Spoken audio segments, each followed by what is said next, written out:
Eto na nga mga chong, marami tayong PBA updates. Barangay Ginebra, grabe na ang preparation ngayong conference. Tony Bishop, napakalaki ng kontratang nakuha sa Barangay Ginebra.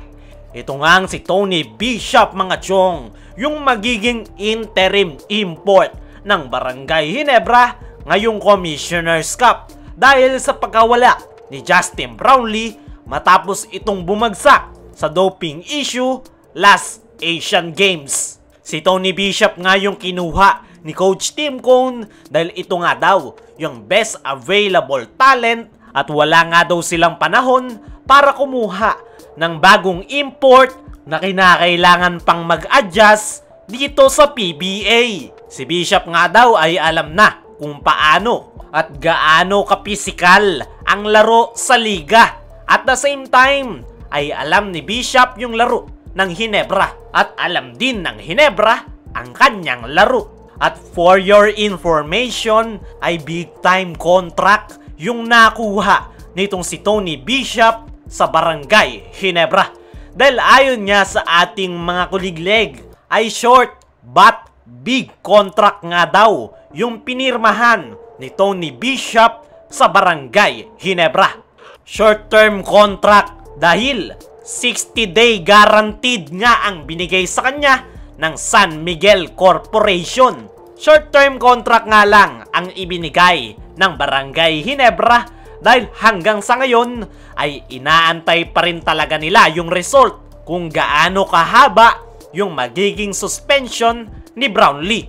Priority pa rin talaga ni Coach Tim si Justin Brownlee. Pero habang wala si Brownlee ay si Bishop daw muna ang maglalaro. Short-term contract pero napakalaki nga ang kanyang nakuha dahil ayon pa rin sa ating mga kuligleg ay $50,000 ang kasalukuyang kontrata ngayon ni Tony Bishop sa Barangay Ginebra.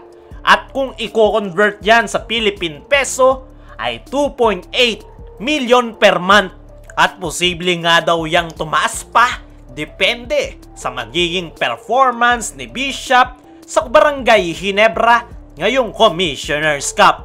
Para sa akin mga chong, ay deserve naman ng mga import. Gaya nitong si Tony Bishop, ang 2.8 million a month sa Barangay Ginebra. Dahil hindi naman basta-basta yung talent na po pwede niyang ma-provide sa kanyang kupunan. Kung noon nga ay nadala niya sa finals ang Meralco Bolts, ano pa kaya ngayon na sa Barangay Ginebra siya napunta na napakaraming star players na po pwede niyang makatulong. Sa ngayon niya mga chong ay maganda yung ipinapakita nitong si Tony Bishop sa team practice ng Barangay Ginebra. Ilang araw pa nga lang itong nakakasama sa kanilang full team practice pero nandoon na nga kaagad yung performance nitong si Tony Bishop. Mabilis nga daw nitong na-adapt yung sistema ni Coach Tim Cone at konting adjustment at pulido na lang ang kinakailangan. Marami-rami pang ang panahon ang Barangay Ginebra dahil sa November 17 pa yung kanilang magiging debut game.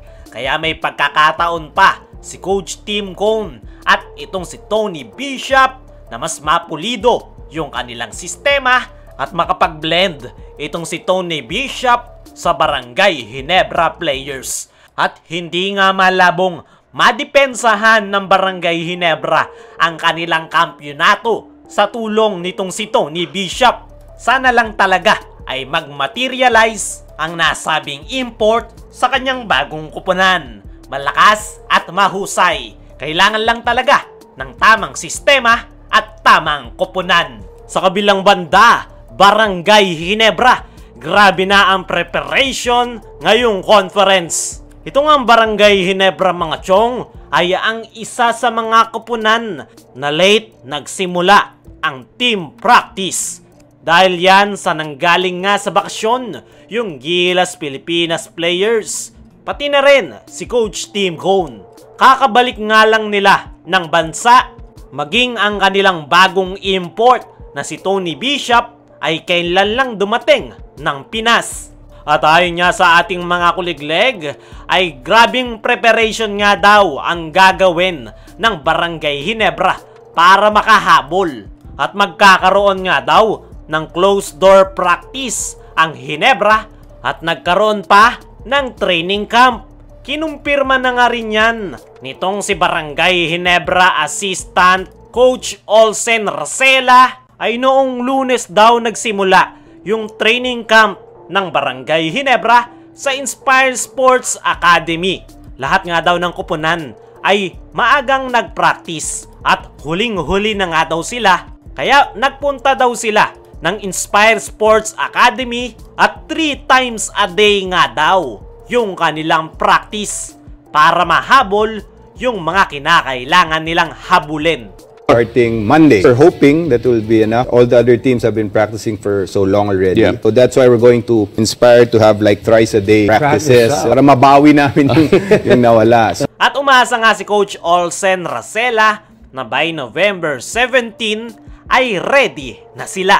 Expected nga mga chong, nakakaibang Barangay Ginebra ang makikita natin ngayong season. At tingnan na lang natin kung madidepensahan nila ang kanilang kampyonato.